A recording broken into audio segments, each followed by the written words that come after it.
দুই একটা মিডিয়া এই নিষিদ্ধ ঘোষিত দলের কর্মসূচি ফলাও করে প্রচার করছে। এরা কারা? লকডাউন, কিসের লকডাউন? কার লকডাউন?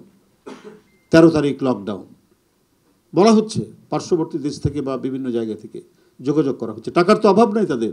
বাংলাদেশ ব্যাংকের টাকা, জনতা ব্যাংকের টাকা, সোনালী ব্যাংকের টাকা, বেসিক ব্যাংকের টাকা, পদ্মা সেতুর টাকা, ফ্লাইওভারের টাকা, টাকার তো অভাব নাই। সব টাকা তো আর পাচার হয়নি, ভিতরে আছে।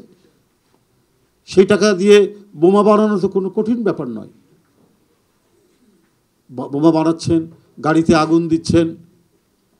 এখানে দুইটা জিনিস প্রমাণিত হয়েছে। একটা হচ্ছে যে তাদের অমানবিক নিষ্ঠুরতার যে চেহারা, সেটা অনেক আগে থেকেই তাদের মধ্যে ছিল। রাষ্ট্র ক্ষমতাকে কাজে লাগিয়ে সেই যে বিভিন্ন ধরনের বাসে আগুন, তারপরে মানুষ পুড়িয়ে মারা, এই যে একটা কথা বিরোধী দলের উপর চাপাতো, বিরোধী দলের ঘাড়ে চাপাতো। কিন্তু আমরা নানাভাবেই তখন বলেছি যে না, এটা সরকার করিয়ে বিরোধী দলের উপর মানে এটা চাপাচ্ছে। যদি চাও টেস্ট, স্বাদ টমেটো সসই বেস্ট। এবং তার প্রমাণও আমরা দিয়েছিলাম। কুমিল্লায় বাসে আগুনের, তারপরে রংপুরে বাসে আগুনের, ঢাকাতে বিভিন্ন ঘটনা, বিহঙ্গ বাস আওয়ামী লীগের নেতার, সেটা পুড়ে গেল, সব বাস থাকলো। এটা যে তারা পরিকল্পিতভাবে করতো তার প্রমাণ হচ্ছে আবারও আপনি 2-3 দিন দেখবেন বাসে আগুন দেওয়া হচ্ছে এবং একজন বাস চালক তাকে আগুনে পুড়িয়ে মারা হলো ময়মনসিংহ বাড়ি। তার পরিবারে আর কেউ নাই। বিভিন্ন জায়গা থেকে টাকা পয়সা ধার করে সে একটা কোনো রকমে টিন শেড একটা বাড়ি তৈরি করেছিল। এখন যে টাকা সে লোন নিয়েছে সেই টাকা পরিশোধ করারও আর কেউ থাকলো না।